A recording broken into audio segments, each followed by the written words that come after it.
Hello, everybody, and welcome to A Game of No Halves. This is a podcast with me, Miles, and my dad, Bob, who's sitting alongside me, who happens to be the owner of the world's most successful football team. They've won multiple Champions League trophies. They've had some of the best players in history among their ranks. The only thing is, they don't actually exist. Yeah, they do. Well, I guess they do exist inside your own head.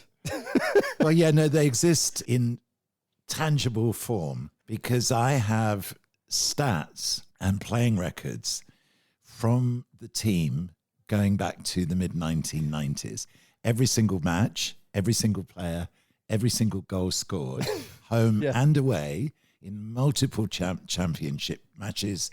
They're all in my stats. So they exist. You do realise how insane you sound to the listeners right now, don't you? No, because...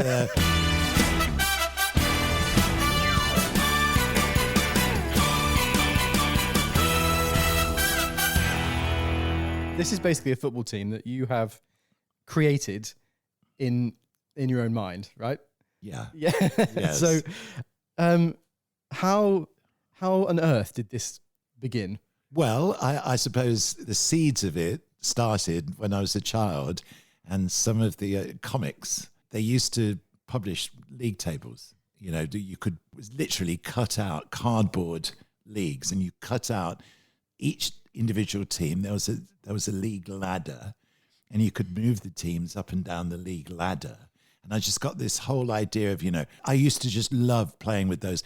So I'd go to my local newsagents every Saturday afternoon at about 5 o'clock, because in Northampton they used to publish what was called the Green 'Un. Right. Northampton, this is where I grew up. Yeah. And the Green 'Un, they got it out into the newsagent shops really quickly after the final match score came in, and it had all the football scores and the league tables and everything.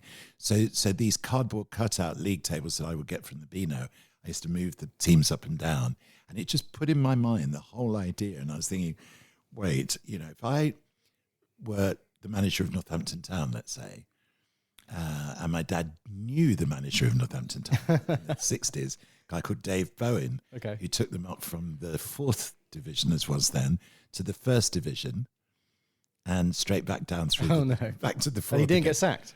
Well, I think he did, sort of on his way. I know. But I just thought this is an incredible... So I started, first of all, just writing out some vague league tables. And then I was in Italy in 1982 when the World Cup took place. And I was staying at a house that had a tennis court. And I started kicking the ball around the tennis court, pretending to play a match. Okay. And that's really kind of where it started. So what you were doing basically is like playing a game of FIFA, but you were actually playing it in real life.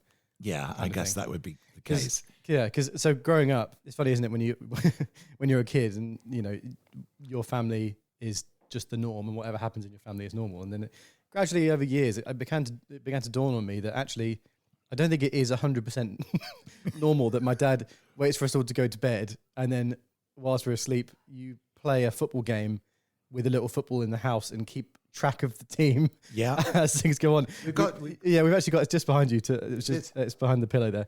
We've got, so what you would do so explaining how this all even came to be. Okay, this is. So there are two levels of these. There's a bigger one, which is the yellow one, which is there. Okay. Which, when I wasn't in quite such good form, I'd play with that one because you've got a slightly larger margin of error. But these, now this, when you're creating a game of football on the floor of your house, and you're creating and originating attacks in the kitchen, which take the team through. Look how battered this ball is, by the way. For those that aren't watching this, it's like a little purple foam football that Bob uses to play the games. Yeah. I mean, it's like a size 1, I suppose, isn't it? It's like a tiny. It's about like double the size of a tennis ball. Really. Yeah. And this one particularly must have seen many a North London match because there's holes in it. It's all faded. It's got cobwebs all over it. It's been well used. Look at that. Yeah. Irregular bounce. It's like you've been playing cricket with it and you've been giving it a rub to make it move more. So I'd use that chair over there. I'd maybe chip to the arm of that chair so that the ball would bounce back to me, and then I'd control it. I'd look around. maybe pass to the and in your head, so you're playing this game, and are you imagining which player you are on the ball at certain times? So I'm seeing that cupboard over there. Yeah, you see, there's Beckham. There's that cupboard Beckham in the corner. Yeah, that's right. And then the cupboard would, obviously the ball would bounce off the cupboard, probably back to me, or maybe not back to me, maybe to one of the attacking players that were coming from, because I began then to, as these games started to become a regular feature of my life, I started working out tactics as to how, if I were playing Man United, so you'd go up to the cupboard in the corner and just move it by a little bit to make it play centre attacking mid instead. Yeah, or more, that in my mind, I would think to myself, right, in this formation, what formation suits the players that I've got the best? What can I do as an attacking team to surprise the opposition? So I began to organise fitness training sessions where certain players would train very hard to do what was not expected of them. Yeah. So in other words, I mean, I was taking my template at this particular moment from Eric Cantona, who would be out on the training pitch hours after the regular in real life. In real life, yeah, with Ryan Giggs and David Beckham, and they would practice. Bobby Charlton used to do it in the streets around his house. You know, left foot against the wall, right foot, left foot, right foot, and just play for hours. So you started developing a training routine in the house, did you? Absolutely.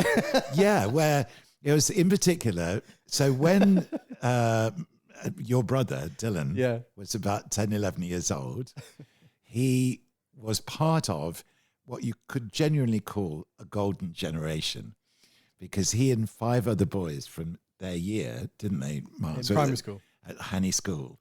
Won everything. We've got one or two of the cups that they... I know, they're literally behind their shoulder there, They won everything. And so I began to think, right, if I'm manager of them, so instead of being 11, I just made them 17, 18 years old as young players coming through the academy into the first team. So there was one of these young lads in particular, Freddie Haynes, his name is. And Freddie Haynes, I decided he was quite a big lad. And in their team, he was playing central defence. Okay. So I thought, right, I'm going to build my team around him. Literally do that. So that he and he has absolutely no clue about this. The real Freddie Haynes that actually did play in that five-a-side team. No, he doesn't. He never has. Freddie, if you're listening, I'm sorry for how weird my dad's been. He's got a very close relationship with you, though, in the North. We're going to have to get you in. But his whole thing, there was this player in the 66 World Cup who used to play for West Germany called Beckenbauer. Yeah, Franz Beckenbauer. He sort of invented the sweeper role, didn't he? Yes, really? he did. Yeah. The Italians were very big on their sweeper role. Yeah. This is an extra in terms of somebody who can bring the ball out from defence and stuff, I guess. And he would be given license to attack because, in effect, he was an extra defender. You didn't always need that extra defender. So he would bring the ball out from defence into midfield and on from there. Yep. And that's how I visualised Freddie Haynes in my setup of the player who could bring the ball out of defence and really spark attacks. So just visualising this. So in our house. So when when you say you're Freddie Haynes and you're bringing the ball out of defence, are you sort of walking with the phone ball out from the... I'm doing multiple... In the hallway, in the living room? Yeah, sort of thing. Off the cupboards in the kitchen, the corner cupboards in particular, to get my momentum going. Then I'd bring the ball out through the kitchen door into the... Right. Whereabouts on the pitch is the kitchen door? The kitchen door... the kitchen door is probably, what would you say, 20 yards out from goal? So it's probably 10 yards out from the penalty. At the attacking end or the defending end? So at the defending end. Right, okay. So then you're bringing it out. There was just a narrow little bit of wall ahead of me next to the... Which player was this narrow bit of wall? Or did it change depending on who was playing at the time? Well, no, I'm at this moment, I'm Freddie Haynes. Yeah.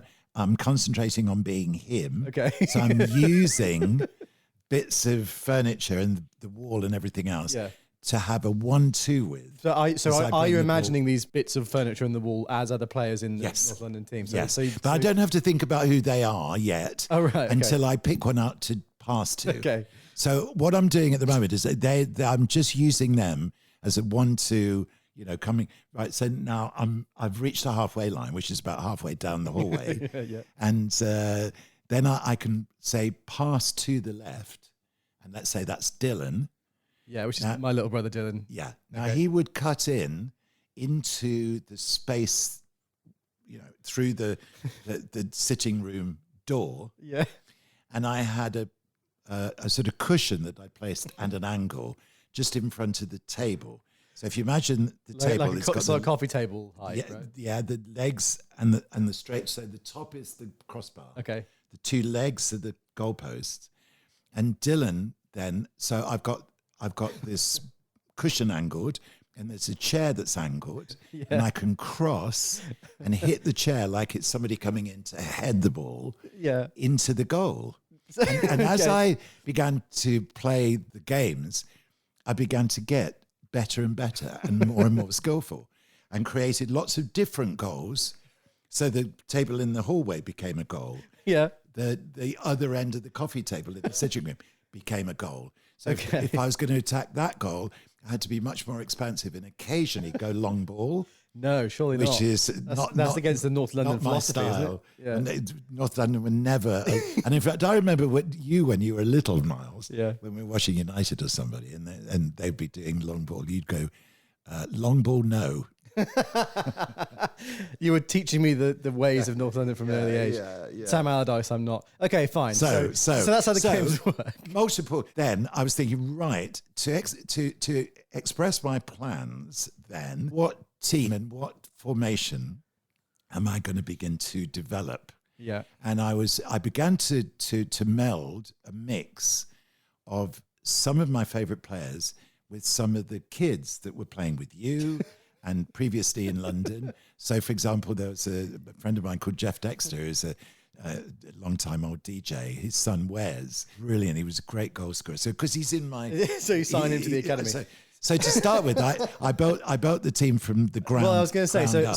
so we go back to the very early origins of North London then, and you were saying, obviously, when North London came to be, because we've actually, again, for the listeners at home, on the table in front of us, we have printed out statistics of, I mean, I can't believe every season how long you've been keeping this going. Every season, I've got 2001-02 in front of me here, but it goes back further than that. 95-96. League tables, all-time goal scorers, results, formations, notes about the games.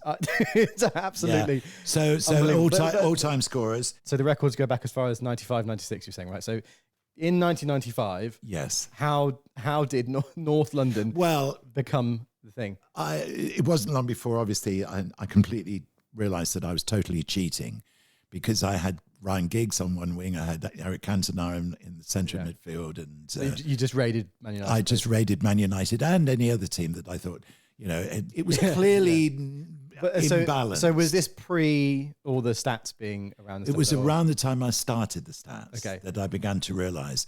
So of course, some of your friends would be in amongst the, so Eric Cantona would be passing to. Wes Dexter or whoever it was. Yeah. But the thing is, at this moment, I haven't actually paid any money out in transfers, nor have I taken into account the fact that if I were playing Manchester United, Ryan Giggs and Eric Cantona would be effectively playing against each other. Yeah. You'd have two Cantonas on the pitch. For people who play FIFA, so when you play online on FIFA, that happens because, if you choose the same team, you can have two players coming up. Yeah. But obviously, that's far too unrealistic. I, however, did find I sort of warped reality slightly with Ryan Giggs. Yeah. Because actually, I created a brother called Ian Giggs. So you say you're not cheating on one hand, but on the other hand, you've invented. Is this Ian Giggs an identical twin in every way? Absolutely. Right. Anyway, I've now got to build the team from the ground up. So you've got Ian Giggs on the left. Yeah. But I've got to now think about how to rinse the team and make it realistic. Yeah. So in other words, what I began to do was I began to pinpoint certain players. So you cloned Ryan Giggs in one way, and yes. that was realistic. But then I had to start a sort of transfer market. Okay. So there are certain players within my team that I could sell, and with the money I was making, by other players. And then I thought to myself, right, as the manager, my budget for transfers came from my transfer dealing plus the prize money from the Champions League. So the deeper the team went into the Champions League, the more transfer money I would have. From the start, were North London a top 4 team? They were in the Champions League, were they, in 95? They were, no, not quite to start with. There was a massive turning point match where we were playing Man United. Yeah.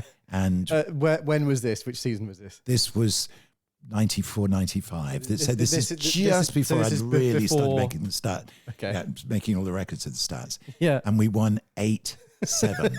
And it's known as the greatest match in Premier League history. Okay. So it tops Aguero, it tops everything. Tops everything else. It was just so exciting. Fine. Okay. And because the Fergie time late goals, United got a goal in like the second minute of extra time to make it 7-7 at that point. Yeah, and we got a final winner in the 96th minute or something. And I thought, I've really got to start putting all this down. Well, but, yeah. So the way I did it, Miles, okay, was, so before I'd started, when you'd gone to bed now, so before I went to bed. Yeah, all the kids have buggered off and you've got some alone time finally to pursue your... I have, yeah. Can I say this? Maybe I had a little puff or two of a joint. Yeah, hit myself right in the zone. And there I was, glass of wine. Right, I'm ready. Sounds a bit like a pre-match routine of Gaza back in the day. I wouldn't have been surprised. It does. So I'd put a sheet of paper on the kitchen table with my team in its lineup, and then I'd kick off.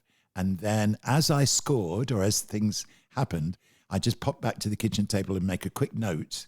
Yeah. Of what had just happened. And so before this, you weren't making notes or anything, were you? No, you were just doing it. No, it was when I started these stats. That's when it got really serious. That's when it got really serious. Yeah, and then I started doing literally summarizing the way this goal was scored, or the balance of the team, or whatever, whether we're winning or how we're doing. All the stats all the kind of commentary of the match began to take shape. So absolutely randomly. All right. Well, if you go back, just pick one out here. This is a home derby against Arsenal, and funnily enough, this is it. Giggs scored after the 21st minute. I'm sure he did. It was a 1-1 draw. You were in goal. Yeah. So yeah, that was my position, wasn't it, in the team? I was the keeper and captain for a while, was I? Yes, you were. Yeah. And you're still a vital part of the management structure. I'm too old now. I've retired. So we'll come to that. Okay, well, it seems we're being beckoned down the tunnel for a half-time break. Bob, should we hear from our sponsors? No, wait. There's probably another minute of extra time to go. There was the injury. Yeah, okay. To David Bennett. I think maybe we should cut to the break. Okay, all right. 1-1 against Arsenal. Yep. Only the second time this season that the team has failed to score 2 goals. Fantastic first 25 minutes. Arsenal take the lead. Giggs immediately equalises with first goal since the opening day of the season. Team's 50th in the Premiership. Both teams become cautious as game levels into a draw. So that was my summary of it. The detail to that extent goes in that much pretty on much every game, single match, yes. Unbelievable. So we're back in 95. So the 8-7, the 8-7 against United is the turning point to when this all began to really become in. serious. Right? I'm just enjoying this so much. So let's make a team. So I had to rinse it. I had to undope it. Financial undoping. FFP came in. Yes. You got the 115 charges. Yeah. Okay, fine. Yeah. So I began to filter out the duplicate players, which I could sell on for money, and now I'm beginning to buy in players from around the world that are beginning to appeal to me. What would the rules that you inflicted upon yourself from the start with the players and stuff? I couldn't buy a player that was already playing for a Premier League team. Okay, fine. That was it, basically. Yeah, okay, yeah. So that ruled out. So you had to get rid of Cantona. Had to get rid of Cantona. Get rid of all those other. Had to get rid of Giggs. Players. Although because Giggs was Ian Giggs, I was able to hang on to him. Oh, I see. Yeah, of course. Yeah, Ian Giggs. Okay, and then so you rinse through the squad. Yeah, and then I began to buy. I think in front of us here. So these are, you can probably hear them on the microphone, but I've got like typed out statistics, and I think, judging by the yellowing on this paper, this is about as far back as the results are that we've got. Let's go. Anyway. The Man United treble winning season. So this would be 98, 99, yes. right? Yeah. They beat us by 1 point at the top of the Oh, table. so they won the league that year? Yeah, they did. So they were on 79 points. North London and Arsenal on 78, Chelsea on 75, and Leeds United on 67. Yes, of course. My top scorer that year, Patrick Kluivert. Kluivert, okay. Yeah. So this was before he was at Newcastle and stuff, I guess. Yes, so it was. He wasn't in the Premier League. Second highest scorer, your brother Ben Harris. Yes, Ben. With 19 goals. Then Yakin. Do you remember? Hakan Yakin, he was a Turkish player, wasn't he? Yeah. Zidane got 11. Yeah, Zidane. I'd signed Zidane by this point. Yeah, of course. And then he was living briefly in Galacticos? Marsh Borden. And the guy, our next door neighbour, was a guy called Paul Macaulay. Right. And he was in about the 6'7". He was my number 9. He was the big, Did he know about this at the time? Did you tell him he was a star player for North London? No, I didn't. Because, I could... There's also, actually looking at the scorers here, with 3 goals that season, is a guy called Jim Dowdle. Yeah. Now, Jim Dowdle is one of the world's most famous and brilliant stuntmen, movie stuntmen. Right, and you knew this guy? Jim and I had kicked around the football in the garden once, and I thought, he's in my team. So I love the idea of these people listening to this podcast and be like, what the fuck? Yeah. Like, what? So I never knew. And this random guy that you lived next. How long did we live in Marsh Borden for? Oh, a year and a half at the most. At the most. I didn't. Have you spoken to what was the guy? Paul the next Macaulay. Have you spoken to him recently? No. I've got no idea. Paolo Maldini got 5 goals as well. Really? Because he was my centre back. Maldini, yeah. This is they are a bit like the London Galacticos at this point. They are. So 98, 99 is where we'll focus in on the start of the potted history of North London. So you finished second in the league that year, did you, behind United? Yep. So this was their treble winning year. So one of the things I guess would be good to explain. So when you join the Premier League, you've obviously got to be there in place of another team, I guess, right? Have you? So how does that work in terms of fixtures and stuff like that? Right. So I would take the fixture list of a newly promoted club. Okay. So let's say it was Burnley. For sake of argument. For this coming season? Well, no, I wouldn't this season because I think they're going to do pretty well. Okay. I'd pick a team that looked like they were going to go straight back down again. Yeah, okay. So I'd just take their fixtures. So Chelsea for this coming year then? So Trevor Nelson, you did not hear that. Yeah. Anyway. Because Trevor is such a massive Chelsea fan. He's going to be after you, Miles. Sorry. I had to get it in there. Go on. Okay. So I would take one of their, you can see actually, if you pick out one of these, pick out one of the more recent ones. Yeah. Okay. Well, so, we've got 21, 22 in front of me here. Okay. So now go to the back. The very back. Yeah. Okay. Hang on. So on this particular occasion, we're talking August 2021, I lost 2-0 to Chelsea in the Community Shield. Then beat Brighton 1-0 at home, drew 0-0 away to Liverpool. Yeah. So I'd put all the fixtures down. And of course, you're adding to the scores, go deeper into the... And I suppose with like cup competitions and stuff as well, you'd have the fixture in there, but you wouldn't know who exactly you were going to be playing yet. That's right. Right. So then I've got... So let's say we are 3 games in. So I've beaten Brighton 1-0. Okay. I've drawn with Liverpool 0-0. And I've beaten Leeds 3-0. So I've played 3, won 2, drawn 1, lost none. Yeah. So I've got 7 points from my first 3 games. Okay. By now, there'll be a league table. Yeah. Already published, 3 games. My 7 points will put me into that league table. Yeah. I don't have to do it at the expense of any of the teams around me. Yeah. But I keep their records exactly as they are. So if Man City have won their first 3, and Liverpool have won their first 3, and somebody else, I'll be 4th, 5th, or 6th behind them. Yeah, okay, fine. And their results all the way through the season stay exactly the same. Even when I play them, yeah, I take the result of our game together. Yeah. But they keep their results as they are. Yeah. So that's the only distortion. Otherwise, it's absolutely realistic relative to the way that a Premier League team would. Yeah, okay, fine. Because it would just be too complicated to try and change the whole table. So then what you've got then is, so I've got my Premier League. So in this particular season, played 38, won 29, drew 7, lost 2, scored 103 goals and only let You conceded 19. I mean, and just let in 19. Okay. That's like you've only conceded one every 2 games almost. That's right. Mind you, see Freddie Haynes. He's still holding it down, is he? He okay, is. fine. Cup games, played 6, won 3, lost 3. Negative goal difference. No way. Champions League, played 11, won 7, drew 2, lost 2. Yeah. Only scored 14 goals in the Premier League. In total that season, played 55 games, won 39, drew 9, lost 7, scored 122 goals and conceded 31. And then as you go down, I was beaten by Chelsea, Atletico Madrid. You're beaten so rarely that there is Napoli, a literal beaten by section in this. West Ham, Barnsley in the FA Cup. Oh no! You fielded an understrength team, I assume. And Man City and Spurs. So the honours that year. Super Cup winners. Champion League quarter-finalists. And Premier League champions. So you really, in terms of major silverware, just the Premier League that season, which is I'd say that's not a strong season. So that's quite into the recent sort of present day. Yes. So back to the very start. So 98-99, you're facing off against Manchester United and everything like that going on. What we're going to do, basically, as the series goes on here, is we're going to start sort of summing up how North London get on between 98-99 and the present day. In front of me, right here, you can hear them, are pages and pages and pages and pages and pages of results. Wow. Oh, okay, here we go. So actually, we can go back as far as 1996 with the results here, because previous to 01-02 was about the time that it really kicked in with stats-wise. Yes. What you've got here is just a list of results, the final top 4 in the league table, and your overall scorers from that season. That's it. Yeah. So it wasn't very comprehensive. Now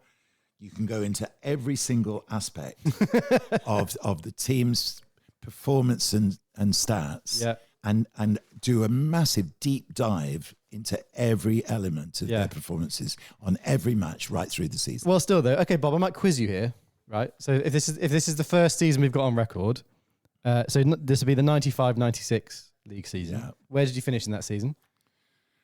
Champion. Yes. Man United second. Yeah. We'll go with that. That's fine. Who was your top scorer, do you reckon, in that season? Where's Dexter? Well, actually, I say that. In the league, yes. There were 2 joint top scorers that season. So you got Wes Dexter. And Eric Cantona. Yeah, that's it. Yeah.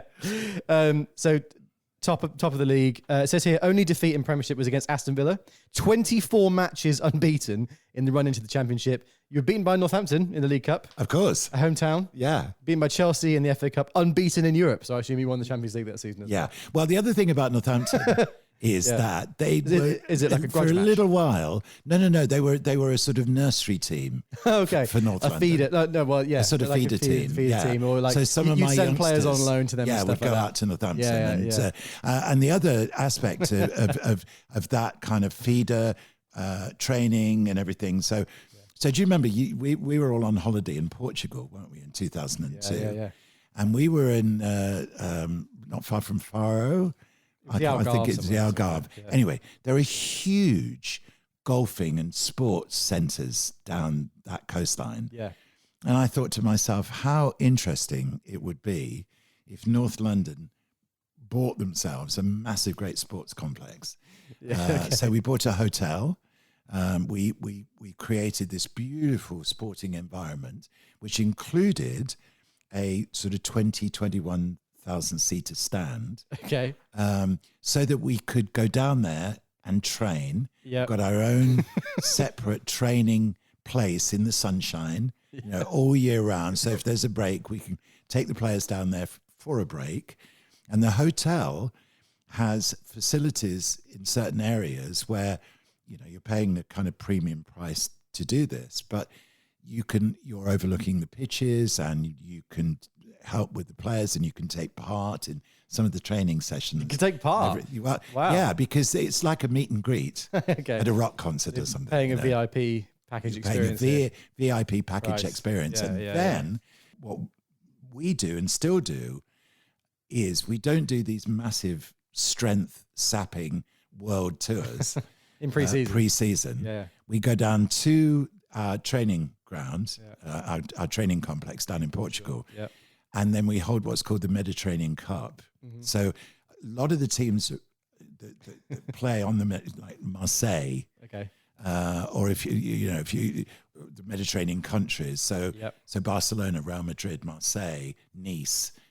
Go further down, AC Milan, within range. And they come in and we have this amazing tournament to the 21,000 people in our little mini stadium, partly, reserved seats for the guests of the hotel. It's a massive money pumping. The detail into which this imaginary world goes into is just absolutely So incredible. I keep the stats of the Mediterranean Club matches as well. Really? Yeah. Okay, wow. So this hadn't happened at this point, has it? No, you haven't no, yet I developed introduced your... that. I don't know whether But it if we started by 2002. yeah, so 1996, North London win the league. What we'll do, because I think we're Here we are. Only at this moment, I'm still just calling it pre-season tournament. and this is 0102. So that This is that was the 0102. time that the Portuguese training camp was set up. Then I guess. Yeah. Was it? Right. So I played Dortmund, PSG, and Anderlecht. So I guess what we'll do, we're Oh, and this was the time, Miles. What? Actually, this tournament was the time that you scored your one goal. I scored a goal as a keeper. Do you remember it? I think Now, I it do. might even be because in the hallway. No, I think I do. It was a free kick, wasn't it? Was it a free kick? So it was a free kick. Because in the hallway, honestly, the size of the table. Yeah, in the well, hall, it's like a small so coffee small, table. Yeah, Yeah. Now- and when you compare it to the size of the ball, yeah. there's much less of a. And particularly if you target. put just something in there that can act as a goalkeeper. Did you do that sometimes? Sometimes, yeah. Like a pair of shoes or something? Yes. So I would go back as far as the entrance to the sitting room, which to me represented about between 25 and 30 yards. Yeah. Right?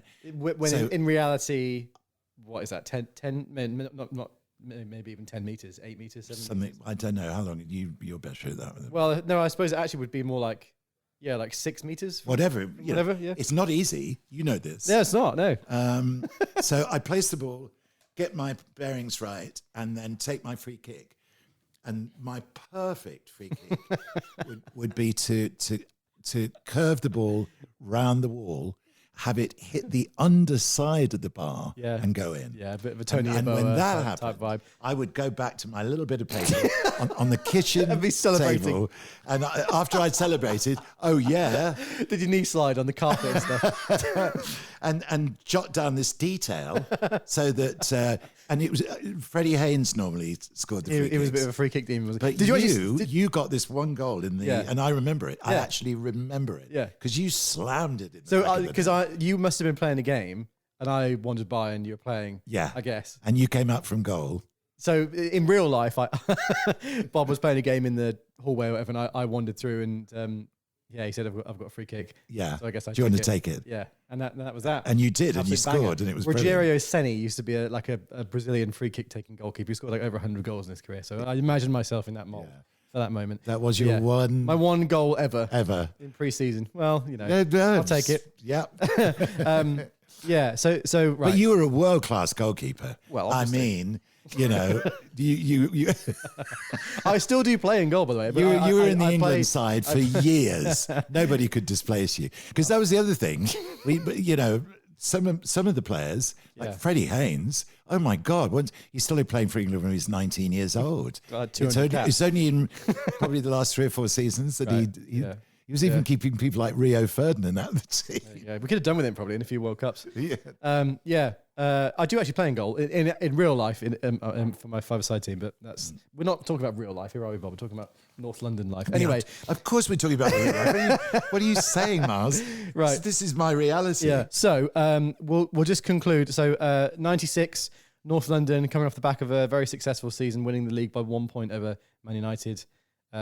Lost one game all season and secured the Champions League. So a very successful season.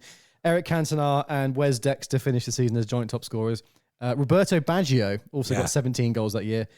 Ian Giggs got 11, Kanchelskis with 10, and then random others.